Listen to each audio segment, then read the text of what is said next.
Hola, ¿qué tal? Muy buen día. Saludos para todos y todas. Deseo que se encuentren muy bien. Con el gusto de cada ocasión, los saluda una vez más Raúl Ruiz Temis para abonar un tema nuevo a la sección de 10 minutos de café. Hoy quiero compartir con ustedes la noción del narcisismo, particularmente aquella que encontramos en la obra freudiana. Sabemos que cuando hablamos de la obra de Freud, pues resulta muy difícil poder hacer precisiones, síntesis o referencias completamente acabadas, puesto que es muy amplia, muy vasta y por consecuencia tiene muchas aristas. Sin embargo, vamos a retomar algunos pasajes importantes que nos permiten evidenciar la importancia de este contexto en nuestra clínica actual. Es importante mencionar que el constructo sobre el narcisismo ha sido de los más abordados, mayormente modificados y, por supuesto, mayormente influidos por los movimientos, las líneas de pensamiento y los psicoanalistas en general a lo largo de la historia de nuestra disciplina. Por consecuencia, es muy probable que lleguemos a encontrar algunas referencias que puedan llegar a ser incompatibles entre sí, pero que tienen, por supuesto, su grado de integración o su grado de consecuencia dentro de los marcos de aquel o aquella autora que lo haya teorizado. ¿Vale? Entonces, remitiéndonos a Freud particularmente, tenemos que el primer uso que podemos rastrear del término narcisismo es en el texto de un recuerdo infantil de Leonardo da Vinci. Aquí Freud va a utilizar esta noción por primera vez, dándole un vuelco o referenciándolo hacia aquella elección de objeto de tipo homosexual. Aquí hablamos de homosexualidad en el sentido de la mismidad sexogenérica de un sujeto y otro que deciden vincularse. Por lo tanto, es aplicable la idea de que amar a alguien de tu mismo sexo equivale a amar a alguien que se te parece. Por supuesto, esta noción se vino actualizando con el pasar de la disciplina y por consecuencia la orientación sexual o la cuestión sexogenérica en cualquiera de sus rubros de atravesamiento puede tener implicaciones homosexuales independientemente de si se trata de una elección de objeto amoroso o no. Puede ser a nivel identificatorio, puede ser a nivel representacional, pero pues justamente en sus inicios fue tomada de esta manera. Después tenemos que en el caso del presidente Schreber, remitido en la obra de Freud como un caso de paranoia descrito autobiográficamente, nuestro autor va a poner entonces ya al narcisismo como un proceso evolutivo y no tanto así como una exclusiva elección de objeto amoroso y tampoco necesariamente como una patología. La noción del narcisismo va a empezar a tener una función dinámica en el psiquismo de las personas. Por lo tanto, va a ser muy habitual que en esta década de los 1910 a 1920 encontremos algunas alusiones variadas al narcisismo en sus escritos. Por supuesto que entonces para Freud la evolución del sujeto, la evolución del individuo, debería llevarlo a despegarse de sí mismo para orientarse hacia objetos de amor externos, es decir, de alguna manera adoptar una circulación social, una salida exogámica de su grupo familiar, una elección de objeto más allá del autoerotismo. Por supuesto, entonces cobra importancia la noción de las investiduras o los investimientos, porque Freud irá articulando la comprensión del narcisismo en torno a la libido, esta energía pulsional que circula precisamente para dar fundamento y participación a nuestra actividad representacional. Es entonces como el narcisismo también va a ir siendo entendido como la cantidad de líbido que está disponible en el aparato psíquico para ser aplicada tanto al yo como a los objetos. Y por lo tanto vamos a tener investiduras narcisistas, aquellas que van ligadas al yo, y también investiduras objetales, aquellas que tienen como destino a las representaciones que hacemos de los otros, que en nuestra disciplina conocemos como objetos. Y por supuesto, un objeto puede ser una persona, un ideal, una actividad, una mascota o cualquier otro elemento que tenga importancia para el propio sujeto. ¿Vale? Entonces, pues vamos viendo que hay una especie de reforma teórica de lo que se planteaba desde el primer uso en el texto remitido a Leonardo da Vinci hacia lo que se viene proponiendo ya a más o menos la mitad de la década de 1910, entre 1914 y 1915, con introducción al narcisismo y el advenimiento de pues otros textos fundamentales, ¿no? En este particular, en Introducción al Narcisismo, Freud va a distinguir dos tipos, el narcisismo primario y el secundario. El narcisismo primario va a ser un estadio precoz, una fase, un momento, una estación del desarrollo evolutivo que justamente estará caracterizada en los periodos más tempranos de la infancia.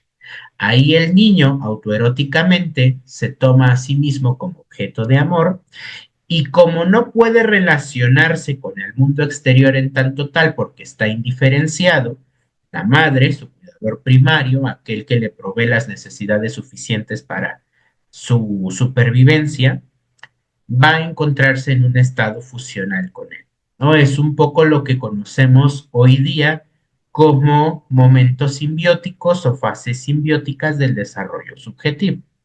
En cambio, el narcisismo secundario va a ser precisamente aquel proceso que devenga conforme el niño crezca y pueda irse separando de la madre, aquel objeto de cuidado primario, y entonces el sujeto en crecimiento puede empezar a representar la existencia del otro en tanto separado de él, es decir, empezar a reconocer la alteridad del objeto, su otredad, como lo dirían algunos filósofos también ligados al psicoanálisis. Es entonces en este narcisismo secundario donde la libido se va a poder esparcir y luego volver al yo enriquecida por el contacto con los demás.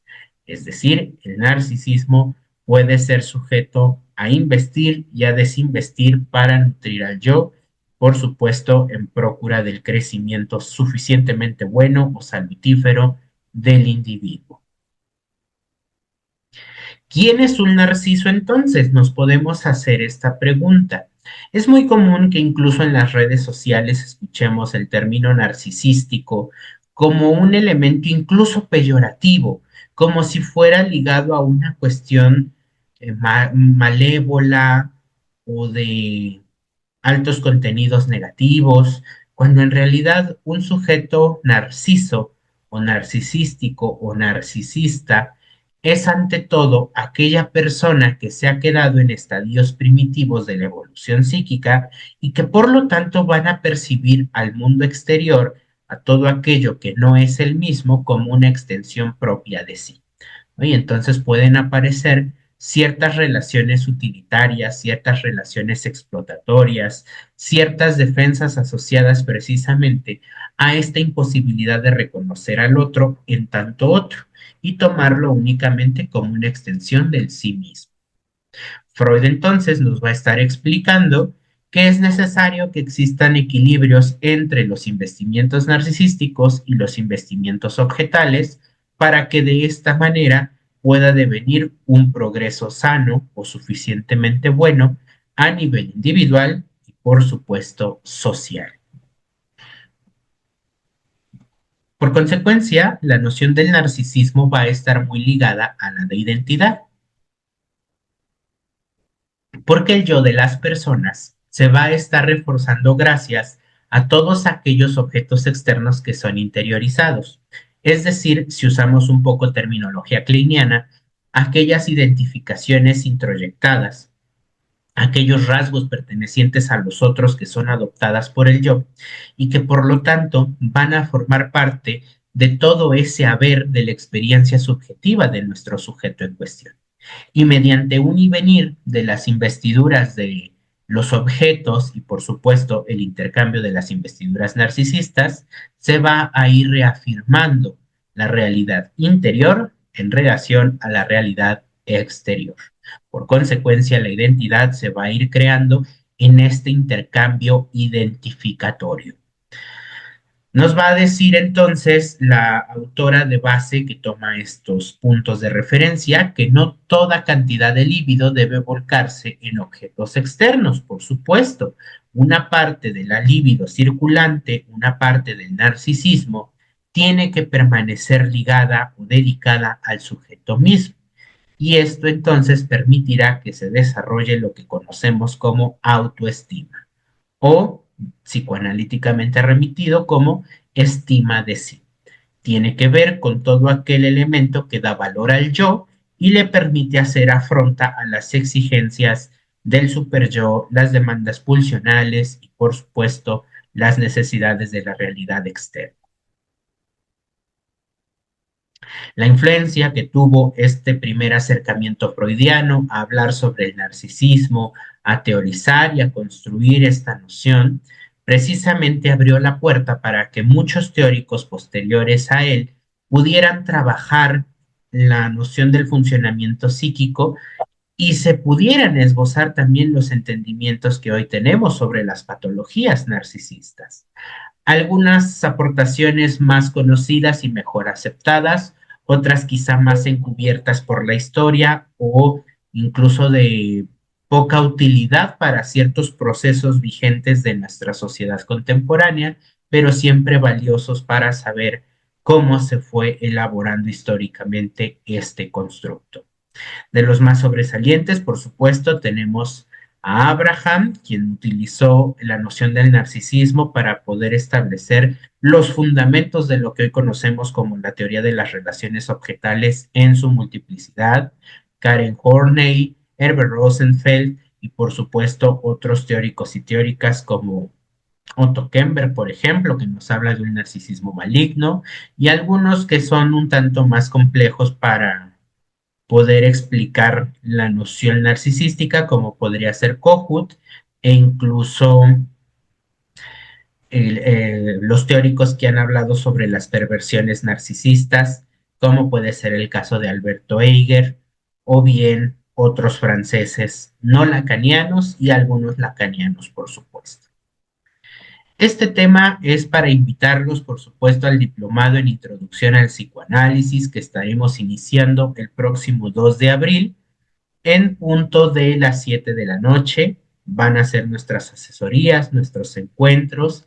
Estaremos dialogando sobre los principios fundamentales psicoanalíticos que parten desde la primera y segunda tópica, atravesando nociones como la doctrina pulsional, el desarrollo psicosexual, los mecanismos de defensa y algunos motivos de atención clínica, como pueden ser la expresión de la angustia, los afectos depresivos, la clínica del vacío, trastornos mentales y patologías de la personalidad, decantando así también en la revisión de aspectos técnicos como la noción de cambio psíquico, las diferentes formas de intervenir psicoanalíticamente y, por supuesto, el manejo de las resistencias en los dispositivos clínicos.